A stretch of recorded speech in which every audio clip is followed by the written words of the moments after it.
सबसे पहली बात, अभी तुम जिस भी क्लास में हो, 8th 10th या 12th, फर्क नहीं पड़ता।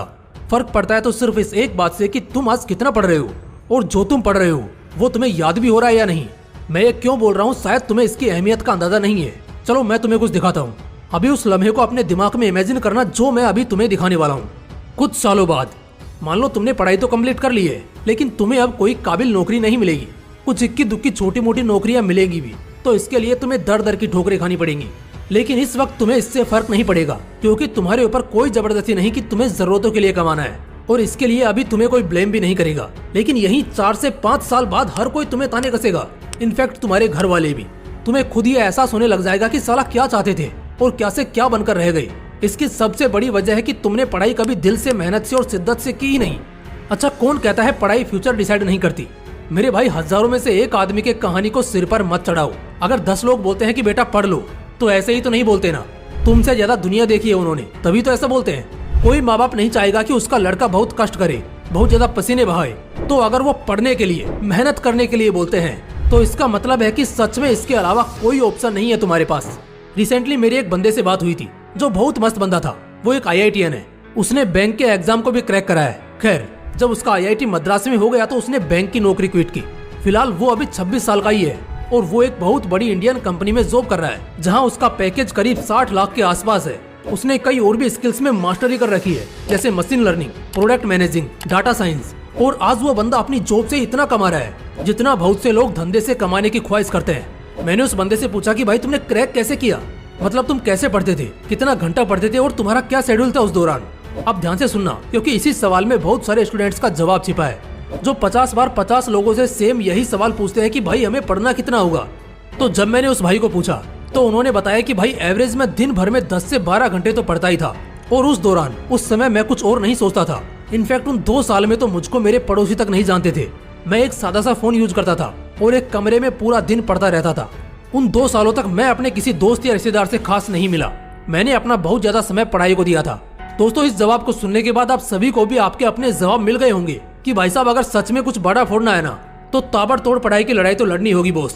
आपकी 3 कमजोरियां हैं जिससे आपके लिए पढ़ना पहाड़ चढ़ने जैसा बन गया है। एक बार अगर इन 3 कमजोरियों को समझकर खत्म कर देते हो तो घंटों तक बिना थके और बोर हुए पढ़ पाओगे। वो 3 कमजोरियां हैं माइंडसेट, विजन और कंफर्ट। बात करते हैं सबसे पहली कमजोरी की, जो है माइंडसेट। तुम्हारा माइंडसेट ही जिम्मेदार है कि आज तुम गरीब हो या अमीर, खुश हो या उदास, सिंगल हो या कमिटेड। हर काम जिसका एक रिजल्ट निकलता है तो उसका जिम्मेदार वो माइंडसेट ही होता है, जो उसे उस काम में सफल या असफल करता है। बड़े स्पोर्ट्स पर्सन्स भी माइंडसेट को ज्यादा वैल्यू करते हैं। इसका रीजन मैं तुम्हें बताता हूँ। कुछ चीजें हम आसानी से कर जाते हैं क्योंकि वो आसान लगती है हमें, और वहीं कुछ चीजों में थोड़ा स्ट्रगल करना पड़ता है और कुछ समय बाद वो पहाड़ बन जाती है, जैसे कि पढ़ाई। गेम्स खेलना आसान है, सोना आसान है, घूमना आसान है, इसलिए इन सबको करने का बार बार मन करता है। वर्कआउट करना मुश्किल है, ज्यादा घंटे पढ़ना मुश्किल है, और किसी स्किल को सीखना मुश्किल है। लेकिन मुझे एक बात बताओ, क्या आज तक दुनिया में कोई ऐसा नहीं हुआ जो ये सब कर पाया है? क्या आज तक किसी ने घंटों तक जिम में पसीने नहीं बहाए होंगे? क्या किसी ने घंटों तक नहीं पढ़ा होगा? या आज तक किसी ने कुछ नया नहीं सीखा होगा? खैर, आगे मुझे कुछ कहने की जरूरत नहीं, मगर बात यह है कि क्या फर्क है उनमें और तुम में। मैं बताता हूँ, माइंडसेट का फर्क है। अब क्या होता है ना कि जिस काम में थोड़ा सा स्ट्रगल करना पड़ता है, मोस्टली केसेस में लोग दोबारा उसे करना ही नहीं चाहते और एक तरह का बोझ या डर अपने मन में बिठा लेते हैं, जिससे वो चींटी जैसी समस्या मन ही मन पहाड़ बनने लगती है।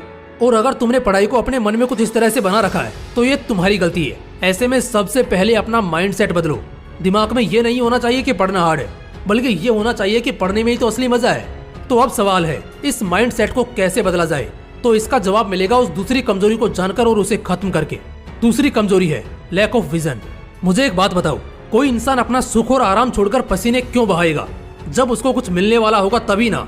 इंसान नौकरी करता है क्योंकि उसको पैसे मिलने वाले होते हैं। एक मजदूर अगर मजदूरी करता है तो सिर्फ इसलिए क्योंकि 12 घंटे की कड़ी धूप के बाद शाम को उसके उस दिन की दिहाड़ी मिलेगी। ठीक उसी तरह एक स्टूडेंट भी तभी जी तोड़ मेहनत करेगा ना, जब उसको कुछ हासिल होने वाला होगा, कुछ ऐसा जिसके बाद वो खुशी से पागल हो जाए। हर वक्त माँ बाप बच्चों को बोलते रहते हैं, तू पढ़ता क्यों नहीं है, पढ़ाई करने बैठ, खूब पढ़ाई कर, 4 घंटे रोज पढ़, 7 घंटे रोज पढ़। लेकिन भाई पढ़ना क्यों है? जब दिमाग में एक विजन होगा ना, तो पढ़ाई करनी नहीं पड़ेगी, बल्कि वो खुद ब खुद होगी। 80% से भी ज्यादा स्टूडेंट्स आज बिना किसी विजन के पढ़ते हैं, सिर्फ इसलिए क्योंकि उन्हें पढ़ने को बोला जाता है। और ये बात मैं नहीं, खुद एजुकेशनल सर्वे बताती है। तो अगर तुमको पता ही नहीं होगा कि पढ़कर तुम्हें क्या हासिल होगा, तो मेहनत कहाँ से होगी। इसलिए ताबड़तोड़ मेहनत करने से पहले एक विजन सेट कर लो दिमाग में। वो कुछ भी हो सकता है, IAS, IPS, CA, bank, income tax department. किसी भी कंपटीशन को क्रैक करना, वो भी दिल से, कोई जबरदस्ती से नहीं। वही करना जिसमें ऐसा लगे कि साला दिल से करने का मन है। वो एक विजन चुनो, उसके बाद देखते हैं पढ़ाई कैसे नहीं होगी। अगर 4 सादा रोटी बिना किसी सब्जी, अचार या दही के परोस कर रख दूं ना, सिर्फ सादा, वो 4-5 रोटी आपको खानी है ऐसे ही, तो तुम्हें उन रोटियों को खत्म करने में 1 घंटा लग जाएगा, क्योंकि तुम मन मारकर धीरे धीरे अंदर से घुटते हुए खाते रहोगे। लेकिन वहीं अगर साथ में तुम्हारे पसंद की सब्जी, दही या छोले मिल जाएं, तो वो 4 रोटी कब खत्म हो जाएगी शायद तुम्हें खुद भी पता नहीं चलेगा। और हो सकता है 2-4 तुम ज्यादा ही ले लो। कहने का क्या मतलब है, समझ चुके होंगे। अगर एक विजन होगा तो दिमाग उस चीज को पाने का लालची होगा, और फिर चाहे पहाड़ जैसा संघर्ष ही क्यों ना हो, आपके लिए उसे करना कोई बड़ी बात नहीं है। एक आखिरी कमजोरी है कंफर्ट। लिख कर देता हूँ, इन 3 कमजोरियों को मिटा लो तो मेरे भाई तुम्हारी किस्मत ऐसे ही लाजवाब हो जाएगी। बात करते हैं इस तीसरे पॉइंट की। तो देखो, असल में हुआ कुछ तुम्हारे साथ ऐसा है कि पिछले कुछ टाइम के अंदर तुमने अपने बॉडी को, अपने माइंड को इतनी ज्यादा कंफर्ट की आदत लगा दी है ना, कि भाई साहब अब चाहकर भी तुमसे मेहनत नहीं होती। तो यहाँ से करना एकदम सिंपल है। धीरे धीरे यहाँ से अपने डेली लाइफ के जो भी अननेसेसरी कंफर्ट्स हैं उन्हें घटाते जाओ।